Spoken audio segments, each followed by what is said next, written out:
In this video, we'll be looking at how to answer a question on discrimination in Of Mice and Men. It might be worded a bit differently, maybe it uses the word prejudiced instead, but overall we're looking at the same theme.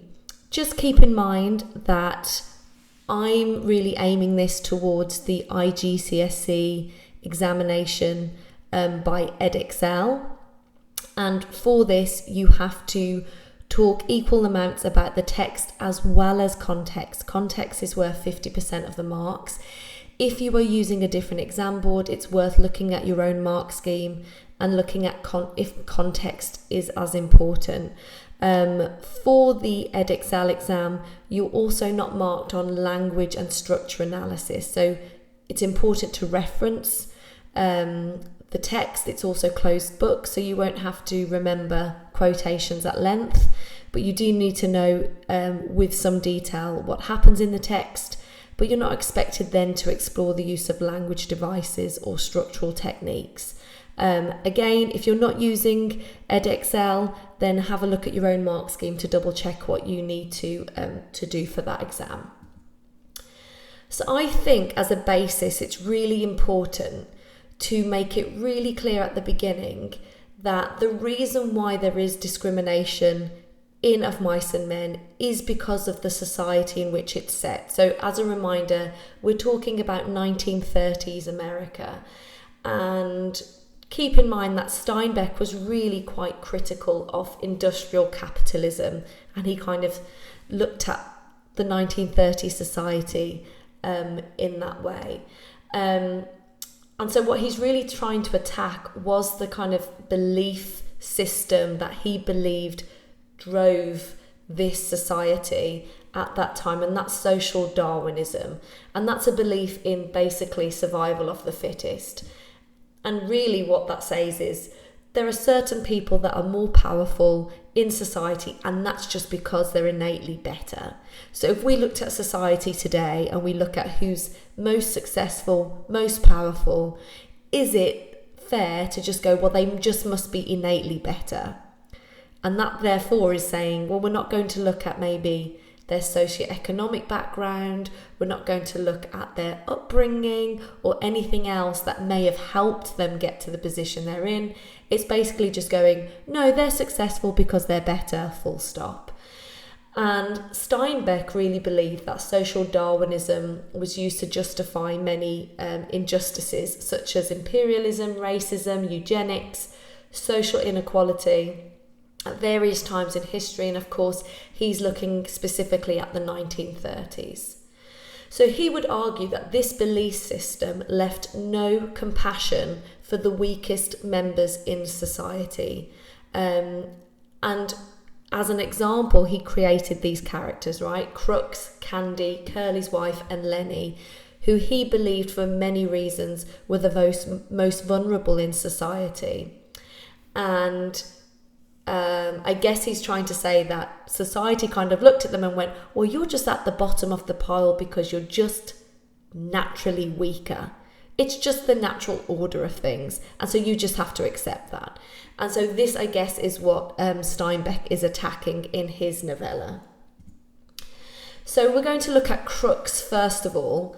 And so I'm sure you're already aware that Crux is African American and he's living in a really racist society, and that might explain why he is in such a weak position on the ranch. So first of all, you could just look at the way he is referred to by Candy and others, but we firstly see it through Candy with derogatory terms. He's referred to as the stable book, he's referred to by the N-word, and we don't actually know his name. We know his nickname, which is Crux.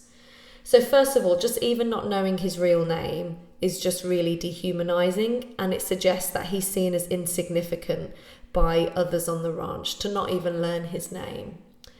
And then, of course, the derogatory terms, the N-word, clearly shows that this is a society that's very comfortable with racist terms. If you look at the next part, he gave the stable book hell. You see the stable book's an N. Nice fella too. It's really weird the way that Candy kind of relays his treatment. So initially he's talking about the boss giving him a hard time. So we know that he's used as kind of a scapegoat where the boss can kind of get all his anger out on poor Crux. And then he explains it. Oh, you see, the reason why is because he's an N, right? He's black, is what he's basically saying. So isn't that really revealing that he thinks it's a good enough reason to be like, oh, the reason why he treats him so badly is because he's black. And then he very swiftly mentions that Crux is a really nice fella. So that's interesting in terms of how easily Candy refers to Crux in such a derogatory manner, but then also mentions that he's a nice fella. So it highlights just how normalised racism is, not just on the ranch, but in society, in wider society, where language like that was acceptable, or was perceived as acceptable. You could, obviously, he has a back injury, and that in itself weakens him. But you might argue that actually that back injury is really a symbol of the crippling impact that living in a prejudiced society has on an individual. So, physically he is crippled, but you might argue socially, economically, he's also crippled because of the society in which he lives. And we'll link this to context more specifically in a moment. We can also look at the way Curly's wife speaks to Crux. She says, I could get you strung up on a tree so easy, it ain't even funny. And what we immediately see is Crux reduce himself to nothing and very quietly, very obediently, very submissively say, yes, ma'am. His voice is toneless. He basically he almost disappears, right? He kind of disappears into himself. So that's really something to look at, because Curly's wife is one of the weakest characters on the ranch. And even she is in a position to threaten him and reduce him to nothing. And that really emphasises, you might argue, that Crux really is the weakest character on the ranch because of discrimination towards black people, that he's placed at the bottom of the hierarchy, so much so that even a woman can mistreat him. And of course we know that women were considered weak and kind of second-class citizens in this time. And I think this horrible treatment that he has to endure for all of his life is really reflected in what he says really about the American dream. Just a reminder that this is when Lenny and Candy are talking about the dream of the ranch, and Crux says nobody never gets to heaven and nobody gets no land. So what does that tell you? It tells you that he's really disillusioned, because Crux has seen the worst of humanity. And so why would he have faith in anything? You might argue he doesn't. If he's saying nobody never gets to heaven, he doesn't even have faith that there's a God. Why should he? What has God done to him? Good or for him, right? He feels let down. And so he only allows himself to be seduced by the dream for a really short moment before Curly's wife comes along and kind of puts him back in his place. And so is life even more unbearable for the likes of Crux, who is heavily discriminated against, that he doesn't even have the privilege of mentally escaping the brutal life he has by dreaming about a life on a ranch? He can't even buy into the American dream. He's robbed of all dreams because life is so harsh for him. So in terms of context, what you'll want to do is, of course, mention that because he is black, he's placed at the bottom of the hierarchy because he lives in a very racist society in this moment, being 1930s America. You could give examples of the fact that the Ku Klux Klan did have power. Their threat, that threat of being lynched is very real, and it was something that the black community were really quite fearful of at the time. The Great Depression was hard on everyone, but even more so on the black community. So if you look here, by the end of 1932, 50% of black Americans were unemployed. In some states, I've just gone on to the next bit. In some states, people were called to fire black people from their jobs and give their jobs to white people. In some places, you weren't even allowed in the soup kitchens if you were black. So it was even harder. It's hard anyway, but it was even harder if you were black during this time. And that's what Steinbeck is really trying to emphasize here. The next person we're going to look at is Candy. Candy is old and he is disabled, and you might argue he's discriminated against for those two reasons. It's really impossible to talk about Candy and not mention his dog. His dog is created really to create those parallels between himself and his elderly dog. He talks about how a great sheepdog he was in the past, but Curly's wife refers to him as a lousy old sheep. So he holds on to memories of what a skillful dog he once was, because maybe he's kind of holding on to the past accomplishments of himself. But you know what? Memories are useless in a capitalist world where your worth is determined by how productive you are. In the present, who cares about what you could produce last year or a few years before? We see this in the way that Coulson is really pushing for the dog to be killed. And he says, why don't you get Candy to shoot his old dog and give him one of the pups to raise up? So what does that tell you? It shows you the lack of compassion that people had for the most vulnerable in society. Yes, we're talking about a dog, but we're talking about how replaceable that dog is. Or you can just shoot him and replace him with a puppy. But that's how Candy feels. He feels like he's viewed as useless.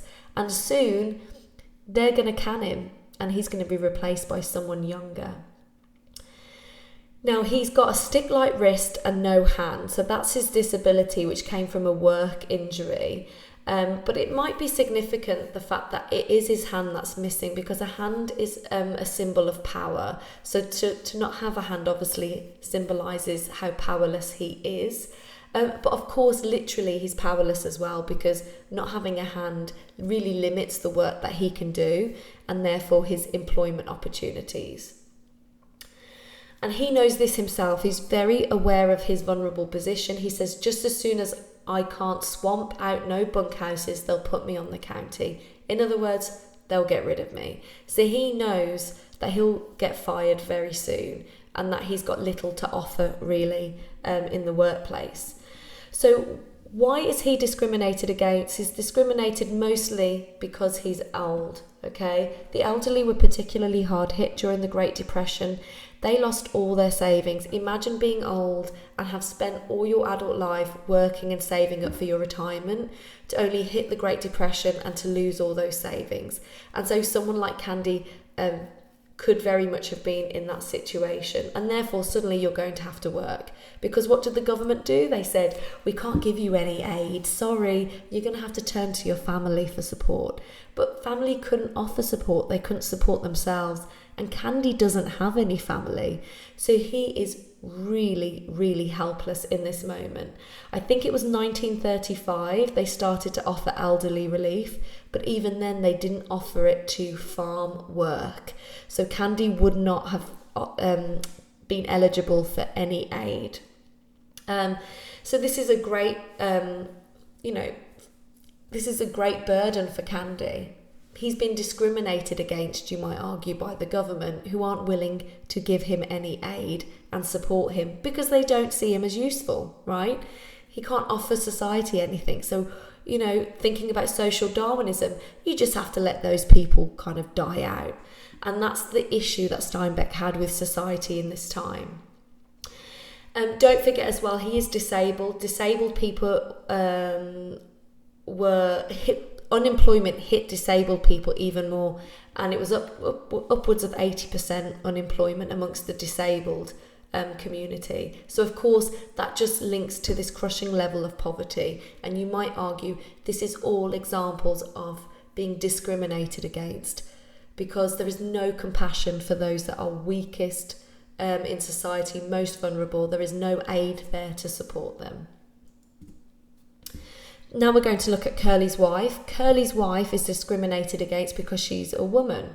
Okay, first of all, like Crux, we don't learn her name either. We only know that she belongs to Curly, right? That she's his wife. So just that highlights the little agency she has, right? She is an object that is possessed by her husband and nothing more. And that really reflects the way society viewed women, in particular married women. Candy has a very prejudiced opinion of her. You could also talk about George as well, having a very prejudiced opinion of her, calling her jailbait, and Candy calls her a tart. So immediately she's presented as basically someone who's really quite promiscuous. But you have to think about her actions. All she's doing is trying to make conversation. And what does that tell you about the expectations of married women? No, they should be at home. They should only speak to their husbands. They have no right speaking to any other man. And therefore, she is really talked down to and about because of that. Notice also that she never enters a room, right? She's always looking in. She stands in the doorway. And I forget who says this. Why don't you tell her to stay the hell home where she belongs? I've forgotten who said that now. So you may have to look that up yourself. But she's a symbol of marginalisation, right? Because she never enters. And the only time she does enter is when she's with Lenny. And look what happens there. So a man and woman's world were seen as separate. Therefore, she's not welcomed by the men based purely on by the fact that she is a woman. I've already talked about George calling her jailbait. And really that's saying that she's dangerous, right? And she also wears the colour red, which is a symbol of danger. So her beauty in this instance is viewed as something dangerous. And I would argue she's presented as a femme fatale stock character. And that's basically a very kind of one-dimensional character where you've got a beautiful woman and the only thing she really offers to the plot of the story is the fact that her beauty is going to get men into trouble. So you might argue that Steinbeck is also guilty of being prejudiced in his writing, in creating her as this stock character with very little substance to her. You can support that by even the way he sexualizes everything about her. When she's running, he describes her lips as slightly parted and that she breathes strongly. He talks about her sausage-shaped curly hair, so you've got interesting kind of sexual imagery there.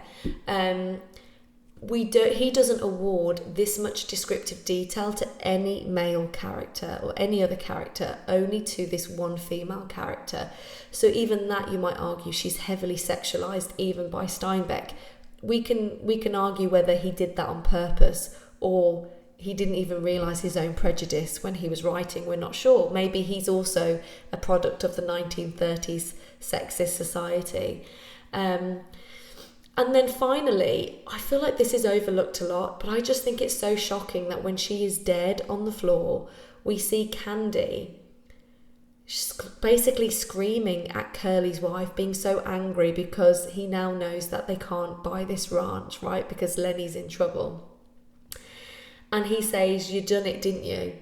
So he says it's her fault, right? He blames this poor woman who's dead on the ground. And what does she really do? She spoke to Lenny and she let him play with her hair. And somehow it's her fault. And so I think this also highlights kind of the normalisation of violence to women and also how women were used as scapegoats. It's, think about how Lenny's death is presented in this story as more tragic as Curly's wife's as well. And again, is Steinbeck being sexist there, where her death is kind of brushed over, whereas Lenny's death isn't? Again, I have a feeling he chose to do that and make the point of how women were overlooked. But you could argue actually that he didn't mean to do that, and that's his own kind of sexism coming through his writing. So in terms of context, what do you need to comment on? You definitely need to mention that 1930s is a patriarchal society. It's one that objectified women. It expected married women to stay at home. There's this annoyance of seeing married women in the workplace. There was a big push to not give married women work, save it for men and also single women. So that might represent why people are annoyed seeing her on the ranch. You know, you should be at home, stay away from the workplace. And so all of those things need to be mentioned. And of course, the reason why you might argue, she makes such an effort to present herself in this really glamorous way is because she's mirroring what was seen on the screen at this time, which is these really glamorous Hollywood female actresses. And so, you know, can this girl win? On one hand, she's trying to emulate what she sees on screen, which is glamorous women who take care of themselves, make themselves look really sexy, and that was applauded by audiences all over America. Yet when she does that, she's called a tart. So you can also kind of think about those double standards of what they saw on screen, but what was really expected of married women in particular. And then we're going to look at Lenny. Lenny having a mental disability is also discriminated against. First of all, you could look at his surname, which is ironic really. He's nothing but small, but you might argue that his surname Small is symbolic of the little power he has in this world. You know, he's just spoken in a derogatory manner, even by George. And I think it's important that we look at how George speaks to him, because George, if there's anyone that cares about Lenny, it's George. But even he can be cruel to Lenny. You know, he calls him a crazy bastard. You have Curly's wife calling him a dum-dum. So this really highlights the cruel nature or the cruel world in which he lives, where it's really insensitive towards mental illnesses at this time, largely because there wasn't much understanding of mental illnesses, and he's just seen as a burden. And you can see that with George all the time.